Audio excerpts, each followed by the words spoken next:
Hello and welcome to Bits Play Games! So The Legend of Zelda Echoes of Wisdom has been out for a week now, and after playing it for the last week, I wanted to go over my impressions and my thoughts on what I've played so far. So there's gonna be some spoilers from roughly the first 4 dungeons in the game, so if you don't want to be spoiled, this is your warning. With that out of the way, guys, let's jump into it. I went into this new Zelda with pretty high expectations. The pre-release trailers really sold me on the game due to its interesting echo mechanics, and I mean, let's be real, it's a new Zelda, and it's a mainline Zelda, it's not just some spin-off, so I was pretty sold right off the bat. I knew from the first trailer that there'd be a cutscene, at the very least, of Link fighting Ganon to save Zelda. What I didn't know is you'd be able to play as Link for a few rooms before that fight, and that was awesome. This small section had me buzzing right off the bat. The gameplay immediately felt really good as Link. Jumping felt really good and natural for being an over-the-head Zelda game. And the ZL targeting is something I didn't expect for some reason, but it felt so good. I booted up the game with an open mind to play as Zelda with her new abilities, but after playing this small introduction section with Link, I selfishly wanted to play the whole game like that, at least in the moment. I'm joking, of course, but this section did immediately sell me on the idea of Zelda installments like this in between the big budget 3D releases. Eventually, playing as Link had to come to an end when I reached and fought Ganon. Which brought us to what was shown in the first trailer, with Link succumbing to the rift and Zelda narrowly escaping. So after this, we're kind of getting into things now that weren't shown in the trailer. We get to Hyrule Castle, or Castle Town, and at that point, we're able to kind of run around the Castle Town and go into different buildings and talk to people. So I did that a little bit, but I really wanted to talk to the king, and at the time, I thought, you know, this isn't going anywhere. I can come back and do it later. Well, we'll see what happened with that in a little bit. So I go into the castle and I go to the throne room where I met with King Hyrule, General Right, and Minister Left. Zelda explains the situation basically of what happened, where she was, why she was missing, who saved her, and, you know, the person who saved her, Link, was swallowed by the rift. And during the conversation, it seemed to be implied that the rifts plaguing Hyrule wasn't only a recent occurrence. They also mentioned how the rifts used to only target children and only started to target others recently. I thought the idea of the rifts targeting children was a dark piece of information I wasn't really expecting, and it definitely made me curious to the reason for that. The conversation really didn't last long due to a rift opening up right where everyone was talking. King Hyrule pushes Zelda to safety, but him, General Right, and Minister Left were all swallowed by the rift. If you remember in one of the trailers, it shows Link with kind of red eyes attacking Zelda. Apparently, this wasn't exclusive to Link because Minister Left, General Right, and the King come back out of the rift, or not really them, but I would call it dark echoes of them, similar to what we saw with Link, come out of the rift and are, you know, facing Zelda at this point. This was a twist and really added a cool dynamic to the game moving forward, with the potential of different characters being imposters. The King Hyrule imposter, or Dark Echo, accused Zelda of opening the rift and had her thrown in the dungeon cell waiting execution. I could tell from the trailers that this game seemed to have some dark tones to it, but hearing the game talk about children disappearing and executions, among other things, all while having the cute toy art style, gives the game a contrast that was weirdly satisfying for me. While imprisoned, this is when the companion character Tri was introduced. Tri explained that they were trapped by the blue monster and escaped and followed Zelda.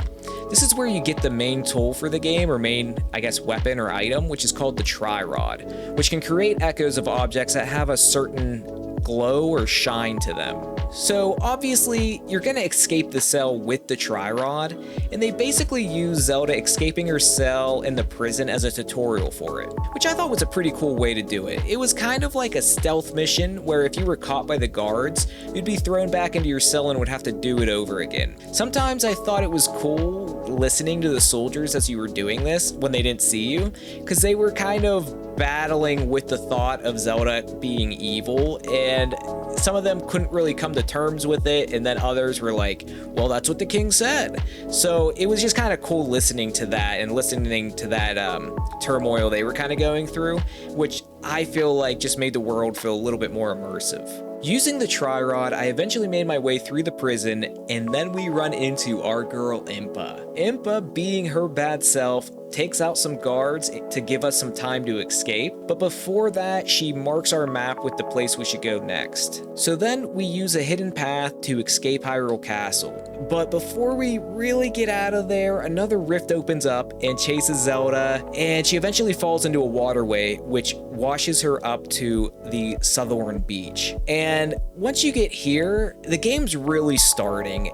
and it pretty much leaves you to your own devices to an extent. And it's also where you get your first monster echo, which is your main form of offense with the tri-rod. So it's kind of nice to start moving around and to start getting different monster echoes. But just kind of right off the bat, moving around after Southern Beach, and I got a heart piece, and you could just tell things were starting to open up. At this point, the game gives you some freedom to explore, and with the echoes, you have a good bit of freedom to do just that. I got a few heart pieces and multiple rupee chests. I ran around Southern Village and talked to the locals, which is where I discovered that that's where Link's from. You can even go inside his house, which is pretty cool. And when you talk to the locals, they give you a little bit of a background on him, which is pretty cool to see. Before heading to the location on the map to continue the story, I wanted to explore the area a bit more and collect as many echoes as I could so that I could be prepared moving forward. I got a couple Moblin echoes, and while exploring, I found a cave which had a Peahat you could fight and claim its echo. I thought it was a pretty good early game echo to get because the Peahat kind of does it's like a helicopter thing, and it really has a wide range of attacks. So I thought it was a really good early game echo to have. Going into this game, I was thinking there probably would be a good bit of freedom from what we've seen in the trailers and from the echo abilities. What I found is that the way they have the rifts spread out through the map, they basically act as barriers. So to a certain extent, you're limited to the order you do dungeons and kind of the way you have to do things. It's fine, it's just not the amount of freedom I thought you would have going into the game. I'd compare the amount of choice you have in this game to a game like Ocarina of Time.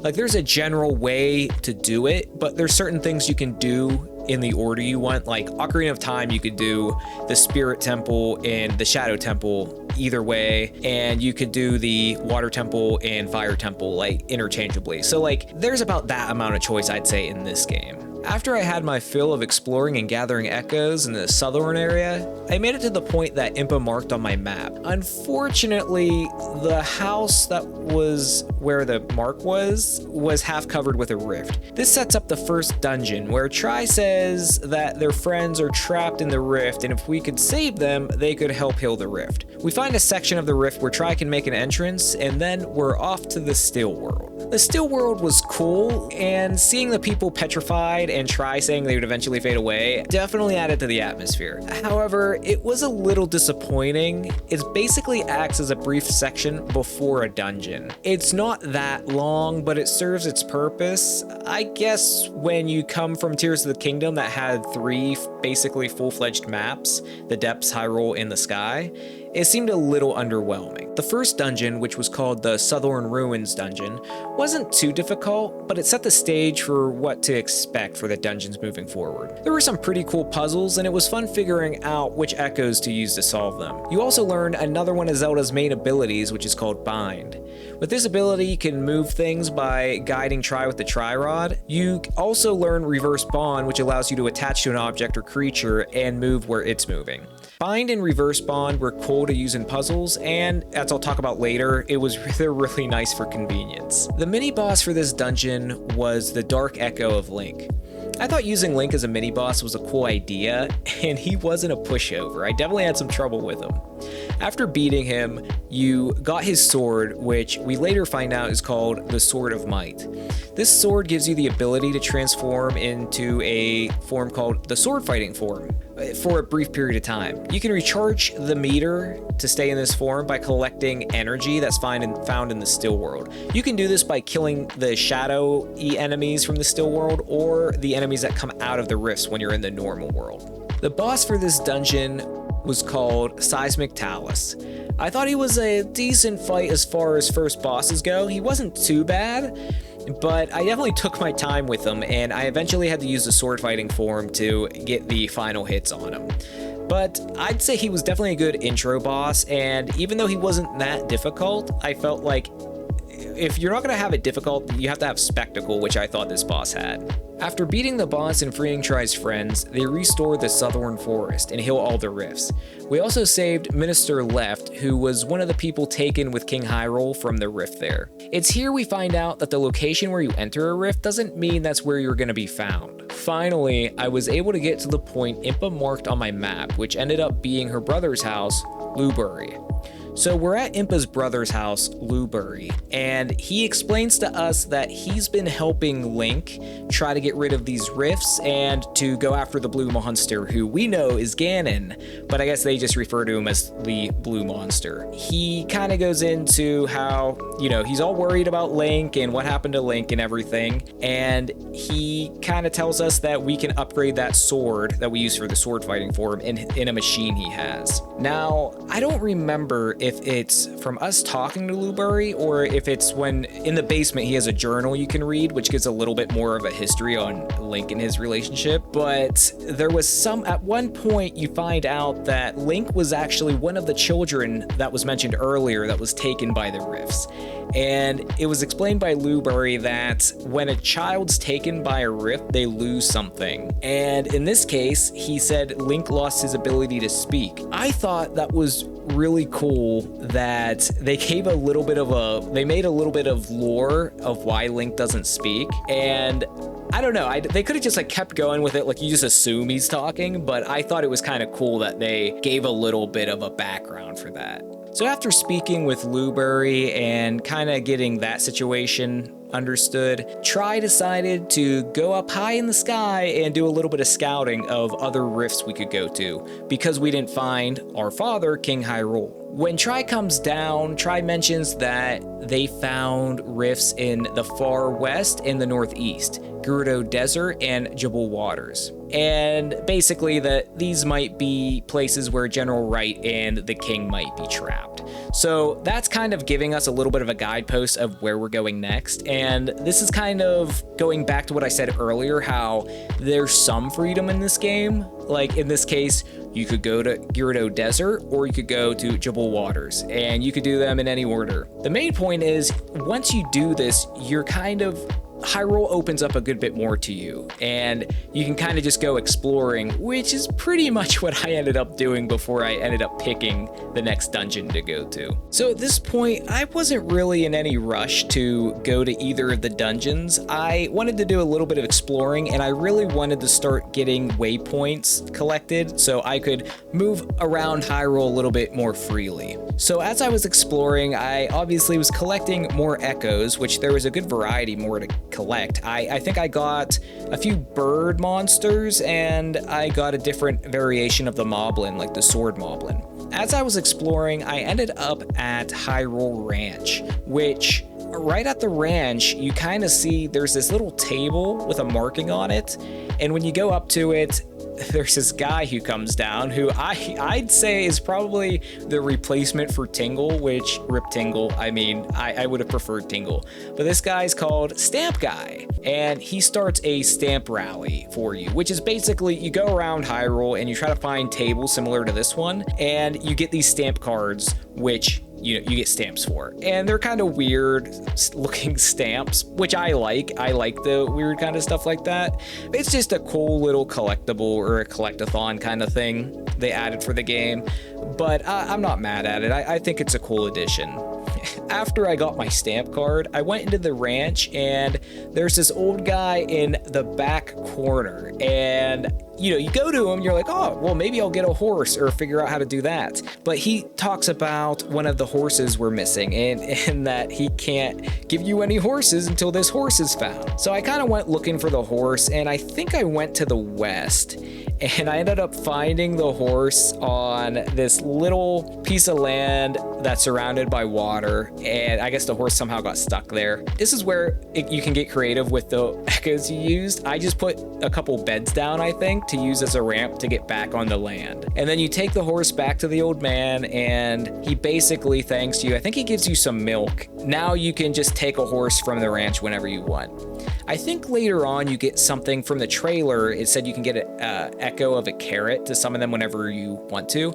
I haven't gotten that yet, but it would make things a lot more convenient. So after unlocking the ability to get the horse, I decided to explore a little bit more. At one point, I ended up at Kakariko Village. It was just really cool to be there with the windmills and everything. And while I was there, I kind of just talked to the people, which is always fun. But I did a few little side quests as well. One of them was finding all the cuckoos and putting them back in the fence, which is pretty reminiscent of Ocarina of Time, so I enjoyed doing that. And another one was, there was this place called the Sleep Dojo, where you go in, this guy makes you fall asleep. You do these different challenges where you're using echoes and fighting enemies, and I think there's a time limit.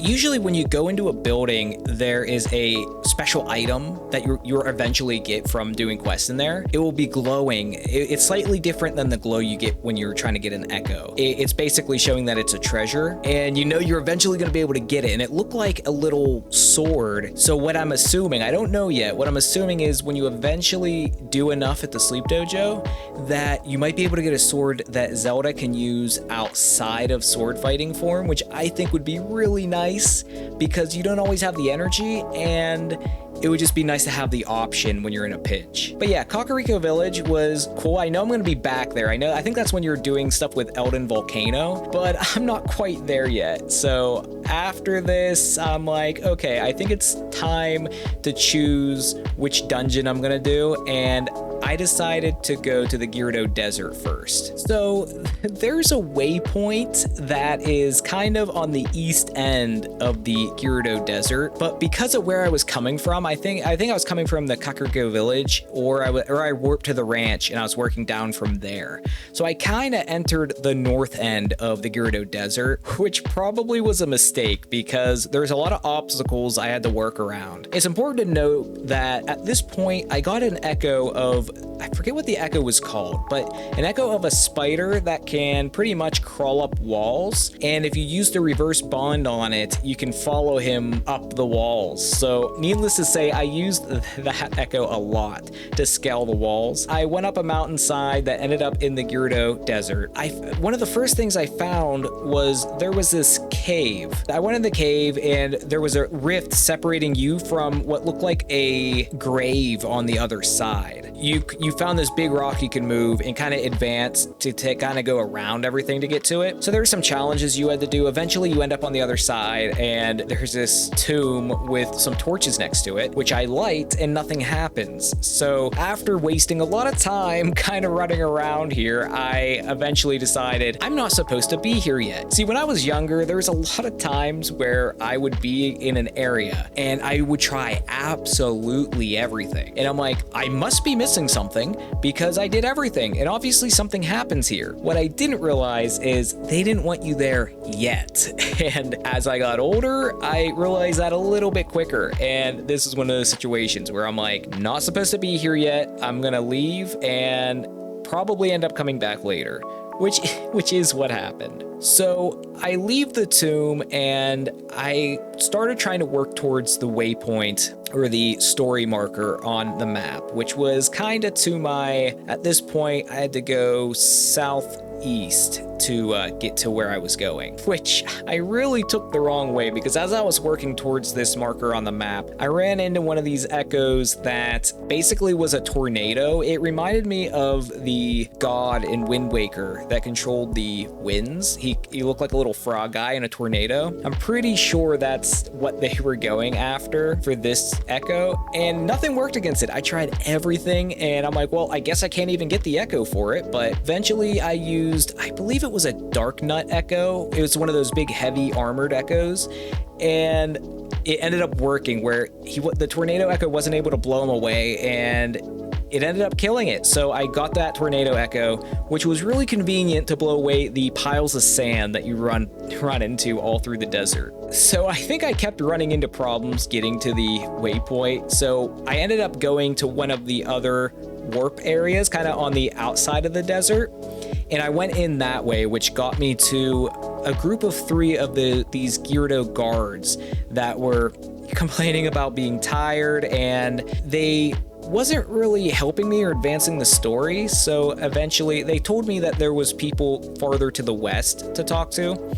So I worked my way west, and I ended up at this oasis, which had a good bit of different Gyarados soldiers, and it had a smoothie shop, which I forgot to mention that right around the time I went to the Kakariko village, I unlocked my first smoothie shop, which is this game's version of, I guess, cooking, if you're comparing it to Breath of the Wild. Like a lot of comparisons I'd make to Tears of the Kingdom Breath of the Wild, I feel like this game takes a lot of those mechanics and it simplifies them, which for a game that I would be more likely to play in handheld mode than Tears of the Kingdom Breath of the Wild, I kind of like when things are a little bit simpler.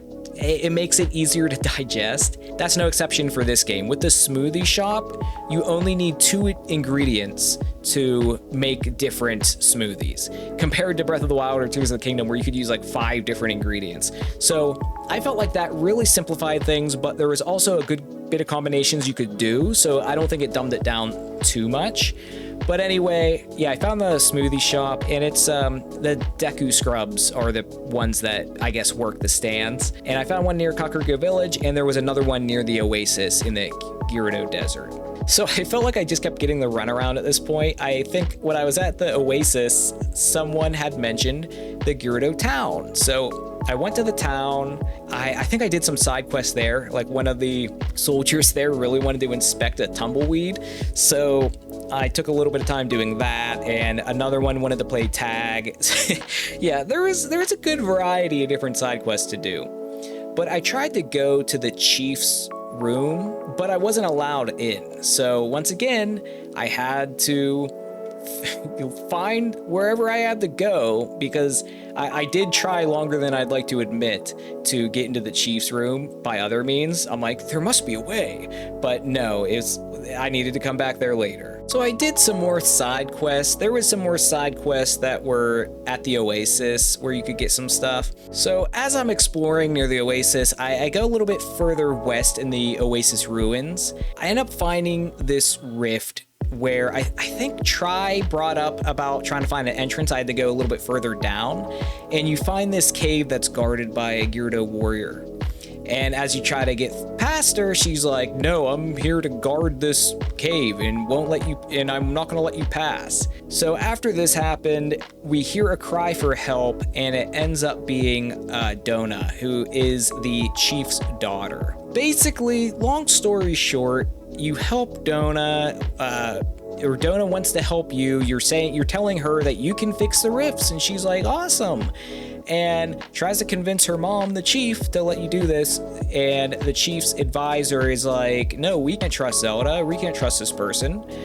So we have to kind of prove our powers. So we go to all these other rifts and try to close them. But each rift we go to tries like, there's no entrance here. So we go to rift, and the last one, I think you could do them in any order. I think there's 3 you have to go to and try to fix. But the last one I ended up going to was the one I mentioned earlier, which was the cave that had the tomb in it. And I was right. I had to go, that was the situation. I had to go back. And when I went back, I got back to the tomb, and you actually see the ghost of the Gerudo warrior who's there. Another Gerudo warrior on the other side of the rift's like, oh, I can't get on that side to light the torches. The spirit won't be able to rest in peace. It was kind of just cool because you talk to the Gerudo warrior or I guess the spirit, and they're like, oh, I can rest in peace now. So it was just a cool little side quest. So after we go to all these different rifts that we're trying to prove Zelda's power, we go back to the chief because the chief wants a status update. So we go back, and the advisor's really still against Zelda, and at this point I was getting suspicious that the advisor might be a imposter or one of the shadow echoes I talked about earlier. I didn't know for sure yet, but because she didn't have like the red eyes or the little purple dust around her, but that's kind of what I was figuring at that point.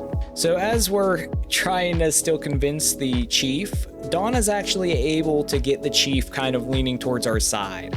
And the advisor gets all worked up, wants to throw us in jail, but the other warriors that we helped by trying to close the other rifts come to support us, and another warrior comes to report that the rift at the Eastern Desert Temple ruin was getting bigger and swallowed up some soldiers in the process, which caused everybody to, I guess, run over that way. So we get to this rift in the southern part of the desert that I guess expanded in size, and Tri's finally able to make an opening for us. So I guess some of the Gerudo warriors were sucked up into this, and everyone's around, so it's kind of like, oh, let's go rescue them so we can prove, you know, we're able to help. So we can get to the main rift that has the dungeon.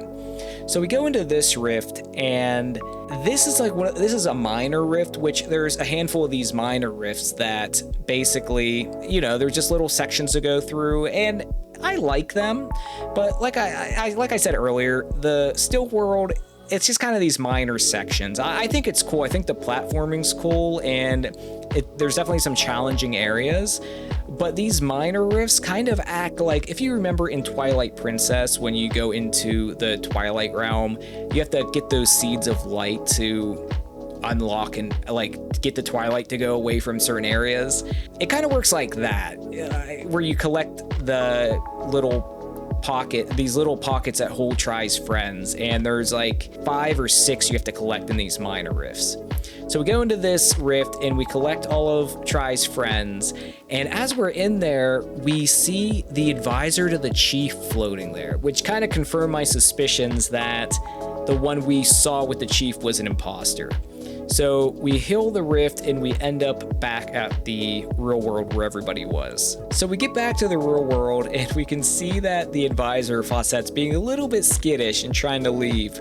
But then we notice the real Fawcett's laying in the sand off to the side. And once the chief realizes that the Fawcett she's been dealing with was an imposter, she strikes her down, which I thought was pretty cool. So now that we proved her worth, the chief was finally letting us have access to the tunnel that will open up the Gerudo Sanctum. So we head into the Cryptic Cavern, which leads us to the Gerudo Sanctum, which is going to be the second dungeon. It's not gonna be the second dungeon for everyone, but we go in here and we see Link kind of running away. So, I mean, we know this is most likely the imposter Link. So we go through, and this dungeon in the Still World, I mean, this one I feel like was a little bit more involved for sure than the first one. So it was definitely giving me a good feeling that the dungeons are only going to get more difficult and a little bit more involved. So we go through this dungeon. I thought overall it was pretty fun. I felt like there were some pretty cool puzzles to work with to, you know, utilize your echoes. And there was this one where you had to actually read these signs and get certain statue echoes to put on platforms to open up a door. So there was some pretty cool stuff. Once you eventually fight Link, this battle actually really gave me a little bit of trouble, because Link doesn't have his sword anymore. Link's using his bow, and he goes crazy with it. Once you get him to a certain point, he makes clones of himself, and he just starts shooting special arrow shots and from all directions. I had to really utilize a lot of my heavy hitter echoes to take him down. And then after beating him, you guessed it, we got the hero's bow. Honestly, I'll be honest, like, I don't really use the bow that much. I feel like I'm all panicked when I'm in the sword fighting form that I don't want to waste the energy, so I really only use it when I'm close enough to just wail on someone with the sword. So as we're working through the temple a little bit more, we end up getting to a room where the boss key is at. And I spent way too much time trying to get this boss key. It wasn't a complicated puzzle, but I made it complicated because I was moving the parts just by using the bind ability, and I got the outer ring to fall. But when I was trying to get the second ring to fall, I couldn't get it lined up how it needed to, but I wasn't using the little blue wheel in the bottom left. I don't know why. I think I went up to it and I thought I could push it, but I didn't see the action command pop up, so I didn't think you were able to. You know, fast forward a unreasonable amount of time later, I find out that's what I had to do. I got the boss key, I got to the boss, which is basically like a groundhog or something. The boss's name is Mogriff, and it's kind of like a mole type creature. It digs under the ground, it has little goggles. It gave me a pretty rough time. I had to use a lot of my flying echoes because it has a form where it flies in the air, and I ran out of energy pretty quick in the sword fighting form. I did have the sandals I got from a side quest to be able to walk on quicksand, but it really didn't help that much. I think I had very little hearts left when I finally ended up beating him. So we beat the boss and we free tries friends and everybody's happy, long story short. So now I have to go to the other rift out of the two rifts that Tri found when they were doing some reconnaissance, which is the Jabul Waters Rift. Now, I was excited to go to this rift because I was excited to see the dynamic between the two different types of Zora, which is the Ocean Zora and the River Zora. So I'm glad I saved this for the second one because it was probably the one I was more excited for. Even though I did enjoy the Gerudo Desert Temple and that whole area, I was a little more excited for this one. So of course I do a little bit more exploring before I head to Jabul Waters. And eventually, after getting some echoes and trying to get some more heart pieces and everything, I end up heading there, and I end up at a place called Seaside Village first. But before I got to Seaside Village, there was a body of water I was in that had this vicious shark that was going crazy chasing me. The best thing I can compare it to is the shark from Banjo-Kazooie. You know what I'm talking about if you played the game. This thing was relentless, but I was able to like swim around it enough and summon my own water echoes to basically chip away at it until it died. And it was one of my favorite echoes to have once I finally beat him. He's definitely worth chipping away at because once you're in water, he just destroys anything in his path. But after that, there's like a pirate ship kind of in the middle of the water, and you keep going and you eventually end up in Seaside Village. Seaside Village is a little bit of like a port town kind of area. I think it's a really cool place, and I didn't do too much walking around there or talking to people, but I did talk to this lady who said her son was a little bit farther up north and probably was hungry, and she gave me grilled salmon, I think, to go give to him. Just these little tiny side quests that you get just playing the game, I always find really fun. And she's like, oh, if it goes bad, just come back and get another one. And I'm like, oh, so there's the potential of it going bad. So sure enough, I go to try to help her kid, and he is sleeping on top of a hill by a moblin camp. So I'm trying to fight these moblins, and I drop the salmon, and what do the moblins do? They go start eating it. I was able to kill them before they ate it all, but when I tried to give it to the kid, he's just like, it tastes like it's been nibbled, or smells like it's been nibbled at, gross. So you learn the echo for it. So I tried to give him the echo of it, and he's like, it's good, but it's not like mom's. So I had to go back and get the one from the mom again to finally complete the quest. It was a little annoying, but I love things like that where there's like little things that can go wrong and little parts of the game that interact, like the salmon and the moblins trying to eat it. I just thought it was pretty cool. And the funny thing is, if you summon your own moblin echo, it will also try to eat it. So everything was just going wrong at this point, but I eventually was able to get him the fish. So I worked my way up north a little bit more. I was trying to find one of the Zora villages, but first I ended up finding this guy who was sitting on top of this cliff, and I got up to him and he asked me if I wanted to play a game where he throws these acorns everywhere and I have to collect them. So you try to collect them and you have to collect 6 within 40 seconds. And let me tell you, it is not worth it. When you're trying to get these acorns, there's a ton, and I mean a ton of these tektites, the water spider things. They were so relentless. They jumped at you like crazy. They messed you up. They knocked you down. You tried to make beds as platforms. They broke them. It was just anarchy. It was horrible. I had to redo this probably at least 5 to 8 times. So I almost spent 100 rupees to try to get what I was hoping was a heart piece. And I eventually did it. And he gave me a 20 rupee reward. And he's like, do it faster and you'll get something better. So I figured when I did it the next time, the time limit would be lower than 40 seconds. But the time limit was 40 seconds. What I'm assuming is there's a preset time that you have to beat to get the reward, which I'm gonna have to look up because I wasn't about to put myself through that suffering again to potentially not get anything out of it. So I took my 20 rupees, probably badmouthed them a little bit and moved on. So I finally get to the waypoint on the map, which is in the Jabu Jabu Den. And I get there and there's a River Zora there basically telling me that the chiefs of both Zora clans had to perform on these pillars to open the door I needed to go through to get to the entrance of the rift. So this means I have to go talk to each chief, which I was expecting. So the first chief I decided to go find, or the first one I stumbled upon, was the Sea Zora chief. I found Zora's domain for the river, or for the Sea Zora, and I found the chief, and she was just ranting and raving about the River Zora chief. I guess they were in some big fight. And I talked to the other Zora in the room and in the area, and they're basically telling me that they're fighting and they usually make up real fast, but this isn't the case this time. So then the Sea Zora chief storms off to a place called the Crossflow Plaza, which is where usually the Sea Zora chief and the River Zora chief perform together to soothe Jabu Jabu. But she doesn't want to perform with the River Zora chief and she just heads that way.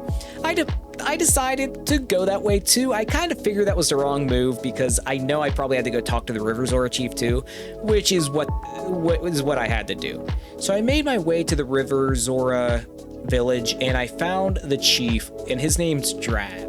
Drad is also mad at the Sea Zora chief, so he's kind of going on just like the Sea Zora chief was going on about him, and he decides he wants to go to Crossflow Plaza to appease Jabu Jabu on his own as well. So then he kind of storms off there, and now I have to go back. Luckily, I had a warp point to get back to the Crossflow Plaza. So I get to Crossflow Plaza and both chiefs are there, and they, like they said they wanted to do, they both on their own wanted to try to appease Jabu Jabu. So they both play. It's at the same time, but they're not playing in time with each other, and it's a horrible performance. Jabu Jabu goes crazy and heads to the River Zora village. So both chiefs decide to follow Jabu Jabu to try to help, and that's where we're heading next. Luckily, we have a warp point, and I was able to just head right there. We get to the River Zora village, and it's in shambles pretty much, and we end up finding the Sea Zora chief, and she's standing next to a rift and basically explains that the chief for the River Zora fell in along with somebody else. I guess a couple other people, a couple of the kids that he was trying to help. So that's where we're going next, and this is one of those minor rifts where when you go into this rift, it's one of the ones where you have to collect those little seeds that hold a couple of Try's friends. So we go in there, we do that. It wasn't too bad. I'd say it was more more difficult than the Gyardo Desert Minor Rift, but overall, it wasn't bad. I had fun with it. So we get outside the rift, and Drad's there, and there is a Caesora father and his son. I guess that's who Drad was trying to save. And the boy, this is one of those parts of the game that I was mentioning before, where it's just these like little subtle things where I'm like, oh man, that's kind of dark, that's kind of deep, where you wouldn't really expect from a game that looks like this. But the dad's son, you can tell he's kind of messed up from being in the rift. He's saying things about darkness and like just darkness everywhere. Like he's just not in a good place. So the Caesora chief ends up playing a melody which basically soothes his soul, which I thought was kind of deep. I really like that. So after this happens, we find out that Jabu Jabu went to the Caesora village. So basically, it's a rinse and repeat. That's where we're heading next. So we get to the Caesora area and we find Drad. And Drad's outside this cave and said that the Caesora chief saved a kid, or knew a kid was in this cave and went in and these rocks fell. So Drad's trying to muscle these rocks away, but luckily this is an area I've been at before when I first came to the Caesora, or Zora's domain here, because I went to this cave before because there's a mom outside and she's saying her son went in there. So I went in there, explored, and realized there was another way in and out. So I already kind of knew how to get in there. So I get in there and there's a big rock I can just use bind to move. So I saved the Caesora chief and the kid. The kid is really struggling to come out of the cave. At this point, Drad comes in and he does his own little, like, it's more of a upbeat song to get him to have courage to come out, which is basically, at this point, it's like, oh, both of the Zora chiefs and both Zora races can be of help to each other, and they can work together, and they both bring something unique and positive to the relationship. So, I mean, it was obvious what they were doing, but I thought it was a pretty cool story. I mean, it was simple, but I enjoyed the whole story leading up to doing the dungeon. So at this point, we get both Zora chiefs where they're getting along, and we go to the Jabu Jabu den, and they eventually agree to play together to open the door. I have to like fix the altars and stuff first, but I fix the altars, they play, and the door opens, so I can finally go into the den and, do the dungeon.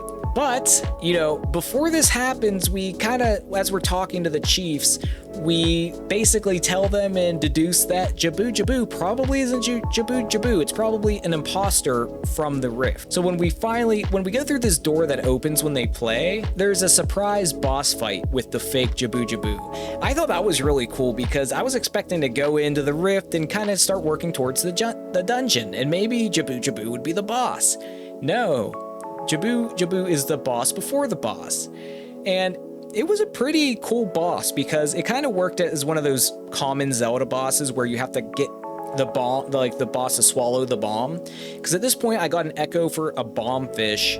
So when Jabu Jabu did this thing where he was like sucking up water, I just shot one of these bomb fish at him and he swallowed it. So that's basically how you did most of the damage. It took a little bit of time, but I eventually beat him. Now we finally have access to the entrance to the large rift, which takes us to the Jabul Ruins dungeon. And I was going into this dungeon a little bit scared because I'm like, oh no, here we go. This is gonna be a water dungeon. We all know how water temples usually go, but I didn't think it was that bad. When you first go in there, you see there's this thing and there's these different valves that would have water coming out of them, and you have to basically find these switches to activate each one. So there wasn't really a puzzle mechanic to it. It was just kind of like you have to find the switches for each of these valves to get the water high enough. So my fears were appeased pretty early because I could tell it wasn't going to be too difficult. It was basically normal dungeon rooms to go through, normal puzzles. You eventually find a switch, you hit it, and once you hit enough, you can get to the end area. So once you do all the switches, you go through everything. I don't think there was a Dark Link fight in this dungeon, but you finally get to the top, you get the key, and you find the boss, which is Vocavore, which is a weird looking crab fish looking thing that has these like blue pellets on his back. You basically have to just slash his back and get these things off his back. He makes these little vortex things that you have to avoid. He was pretty easy up until I lost my energy in the sword fighting form. Once I lost that, I had to get a little creative, but I eventually beat him. And after you beat the boss, you go back to the normal world, everything's restored, and there's a nice little celebration between the chiefs for the Zoras, where they play for Jabu Jabu finally, and Jabu Jabu just does another roar. So it's just like, it kind of just looks dopey, but it's all funny. We do that and we can finally move on. And also, when we were in the still world, when we were heading to this dungeon that we just beat, we ended up finding General Wright floating. So I kind of forgot about that, but once the area is cleared up, he's obviously saved, and you talk to him, you tell him where everyone's at Lubury's home, and he kind of heads off there to talk to Minister Left. So that's pretty much what we have to do now. So you go back to Lubury's house, everyone's talking and trying to figure out what to do next. It was generally advised not to go back to the castle, but the general got worked up and headed there anyway, and then Minister followed him, which ended up having all of us go. So we get outside the castle and we're met with guards who were saying that they were warned imposters were going to try to come in. So they were doing a little bit of a Uno reverse there to say that we were the imposters. As this conversation is going on, the rift from the center of town really expands, and then the general kind of takes the lead and's like giving the soldiers orders, and they just kind of fall in line. They're like, okay, you must be the real one. So everyone's kind of going to help, and we're trying to head to the rift to go and find an entrance to it so we can heal it. So as we're looking around, we finally find the entrance to the rift, and there's an entrance in the well. So you have to go in the well, and there's an entrance to the rift there that we can go with Try. Now, you can immediately tell that the still world for Hyrule Castle was upped in difficulty.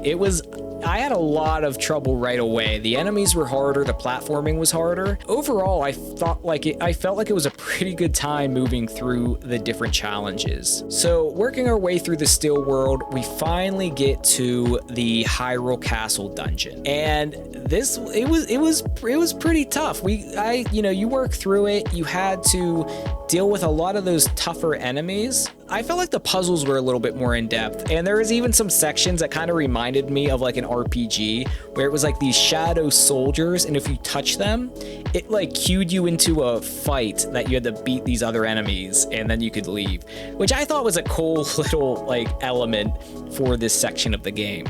But it was kind of like another stealth section where you had to like dodge the soldiers and make a path where they don't see you. So it was pretty similar to the tutorial in the beginning of the game. And as we're working through, we actually find Impa in the cell, which was kind of sad to see. She's obviously petrified since we're in the still world, but we see a notebook, and if you read the notebook, she's just like worried about you. So it was cute to see. She's just worried about Zelda the whole time. The thing about this dungeon is it had elements from basically all the other dungeons we did. There was water sections, there was sections with sand you had to deal with, and rivers and wind, these like wind enemies, these little caverns you had to swim through. It really had a little bit of everything. So it's kind of bringing everything you worked through already and putting it into one challenge.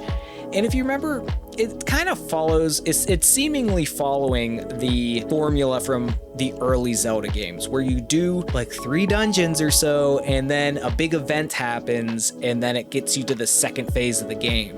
Like in Ocarina of Time, you get the stones, you become an adult, and then you're in the second phase. That's kind of what I'm getting here at this point.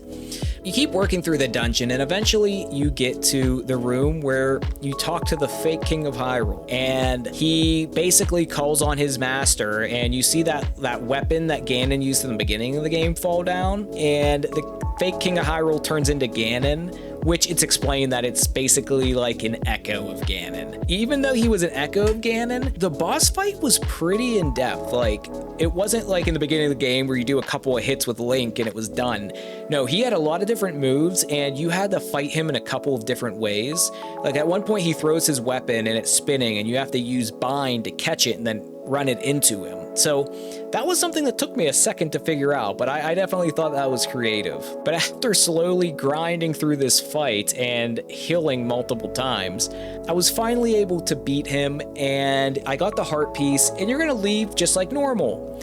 But then something else comes, and it's like some kind of purplish creature with arms. It didn't really look like Ganon, but it could be, I guess.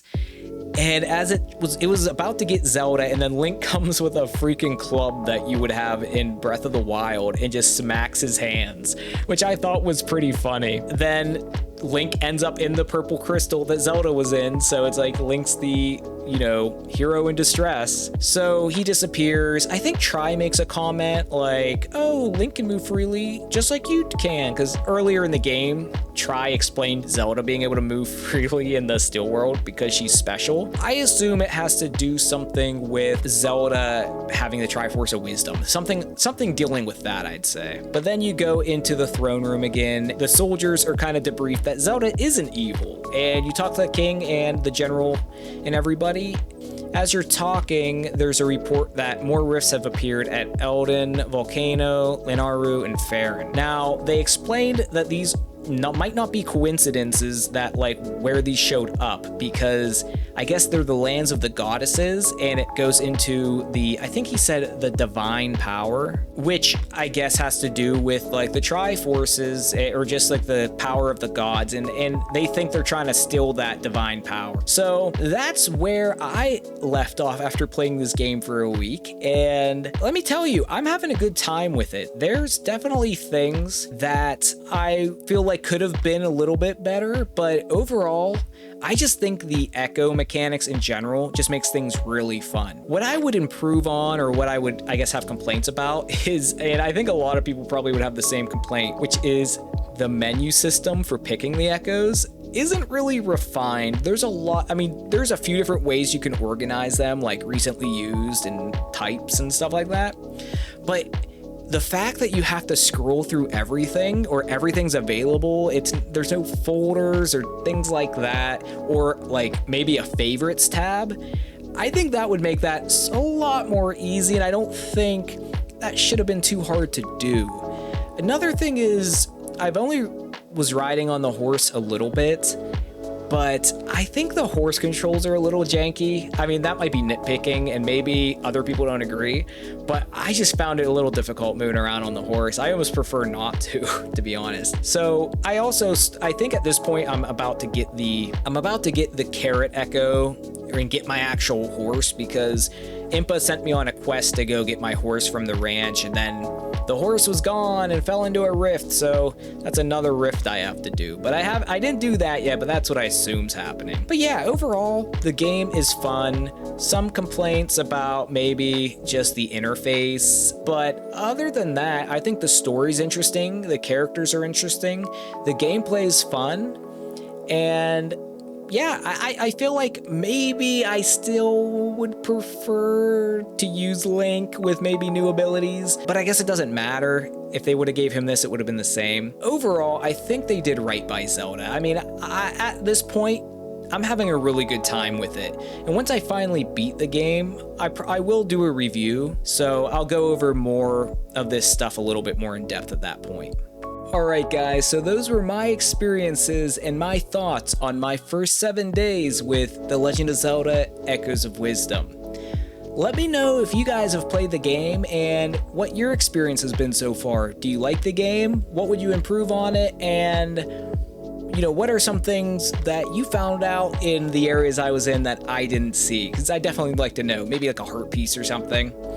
But I'm going to keep playing through the game, and when I beat the game, I will do a review, and I will do more streams on it too. I had a file just for streaming, so I will be back at that. But if you guys enjoyed the video, please let me know in the comments below your thoughts, and like and subscribe if you enjoy it and want to see more videos like this. But anyway guys, thanks for watching. I'll see you in the next one. Bye!